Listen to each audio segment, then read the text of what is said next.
हनुमान जी लौट रहे थे लंका से, पुष्पक विमान में राम जी के साथ बैठे थे। तो राम जी जगह जगह दिखाते जा रहे थे जानकी जी को, पता है आपको यहाँ पे हमने ऐसा किया था, यहाँ पे हमारी बली को हमने, बाली को हमने बाण मारा था, इधर बैठ करके हम सब बानरों के साथ में हमने मीटिंग करी थी, यहाँ पर ये हुआ था। सारे स्थान दिखाते हुए जा रहे थे राम जी। तभी एक स्थान आया, उसको देख करके हनुमान जी के नेत्र सजल हो गए। राम जी बोले, हनुमान जी आप क्यों रो रहे हैं?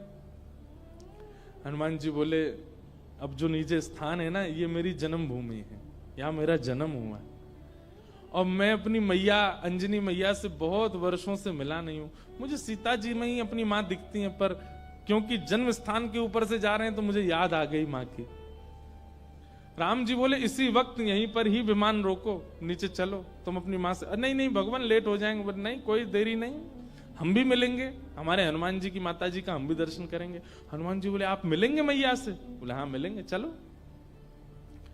और महाराज, अब कई लोग तो अलग अलग स्थान बताते हैं, पर एक प्रकार से श्री हनुमान जी महाराज महाराष्ट्र में जन्मे, दंडक वन, दंडकारन वन। और लगता भी है वहां स्थान पर, ऐसा प्रतीत भी होता है कि हनुमान जी यहीं जन्मे होंगे। तो वहां पहुंचे और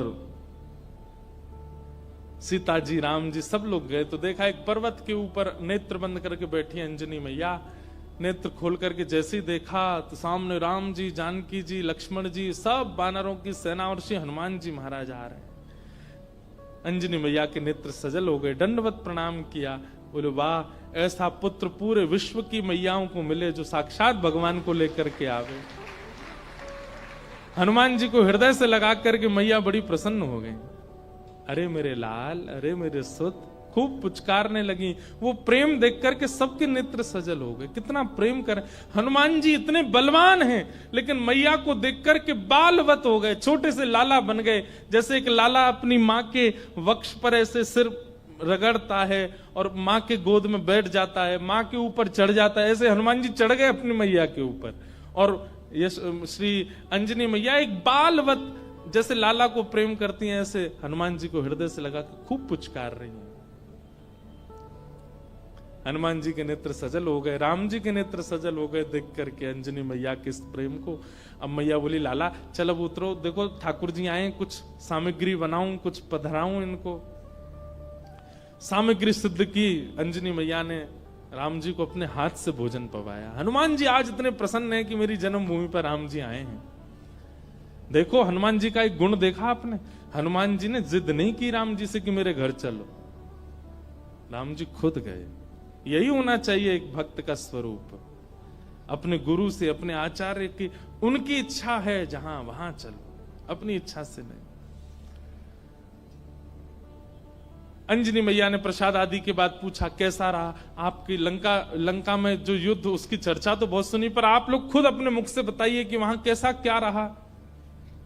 हनुमान जी महाराज बोले, मैं बताऊंगा, पूरे लंका कांड तो मैं ही सुनाऊंगा।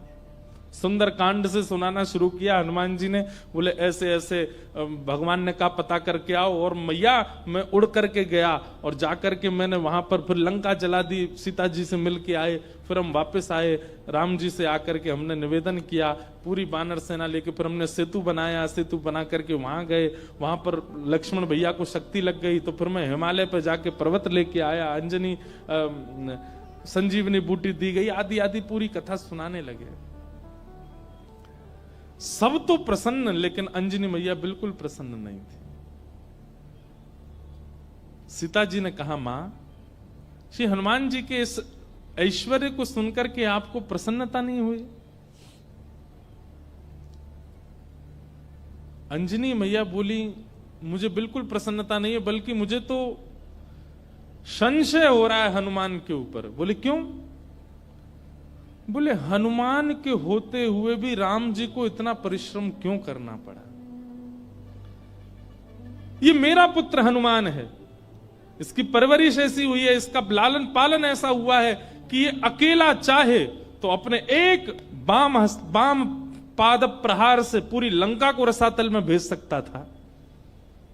इसके रहते हुए सेतु बनाना पड़ा, लक्ष्मण भैया को शक्ति लगी, वैद्य बुलाने पड़े, इतने दिन तक युद्ध होता रहा, अहि रावण की यहाँ ठाकुर जी को जाकर के रहना पड़ा और ना जाने क्या क्या। ये सब सुनकर के मेरा मन बहुत विचलित हो रहा है। मुझे लग रहा है कि हनुमान तुम्हारे रहते हुए राम जी को इतना श्रम करना क्यों पड़ा? अरे तुम्हारे लिए तो बाएं हाथ का खेल है, तुम जाकर के पूरी लंका का नष्ट करके रावण को रसातल में फेंक करके सीता जी को कंधे पे बैठा करके ले आते तुम। इतना श्रम करने की आवश्यकता ही नहीं थी, करना क्यों पड़ा? तो ये बात सुनकर के और तो किसी के मन में नहीं, पर लक्ष्मण जी के मन में थोड़ा सा आया कि मैया को कुछ ज्यादा ही बल का ये मान है कि बहुत ज्यादा बलवान है। अरे ठीक है, हनुमान जी हो गई लीला पूरी, अब इतना क्रोध क्यों कर रही है बेचारी उन पे? अंजनी मैया समझ गई, लक्ष्मण जी अभी समझ नहीं रहे कि मैं क्या कहना चाह रही हूं। तभी अंजनी मैया एक दूर पर्वत पर गई और वहां पर्वत पर जाकर के हनुमान जी को टकटकी लगा के देखने लगी। तो हनुमान जी को देखते देखते अंजनी मैया के चित्त में वात्सल्य उमड़ा और वही वात्सल्य उनके पयोधर से दुग्ध बन करके बहने लगा। एक बूंद दुग्ध की पयोधर से निकल करके जैसे ही उस पर्वत खंड पर गिरी, पर्वत बीच से विदीर्ण हो गया, ज्वालामुखी प्रकट हो गई, काले काले बादल आकाश में छा गए, पृथ्वी डामाडोल हो गई। लक्ष्मण लाल जी बोले ये क्या था? अंजनी मैया बोली ये अंजनी के पयोधर के दुग्ध के एक बिंदु का ये असर है।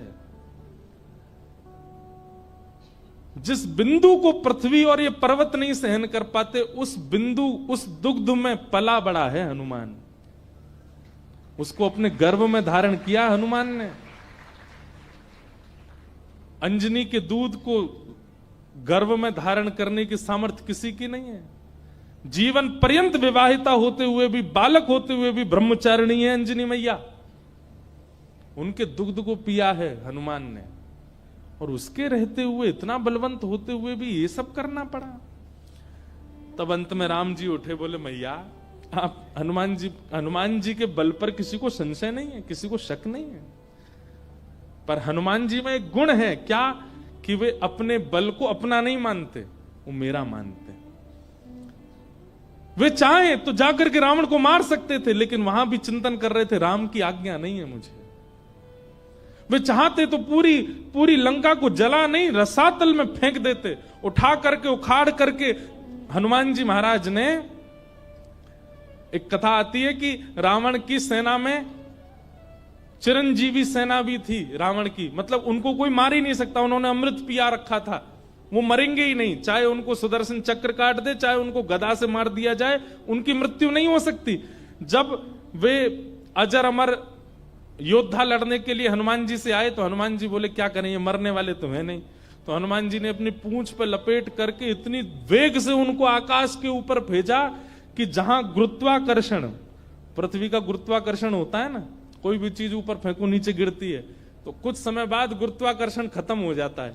हनुमान जी ने उन सबरे चिरंजीवी योद्धाओं को अपनी पूंछ में लपेट करके इतनी जोर से ऊपर फेंका कि गुरुत्वाकर्षण की सीमा से ऊपर चले गए। आज तक आकाश में ही घूम रहे हैं वे लोग, लौट के नहीं आ पाए पृथ्वी पर।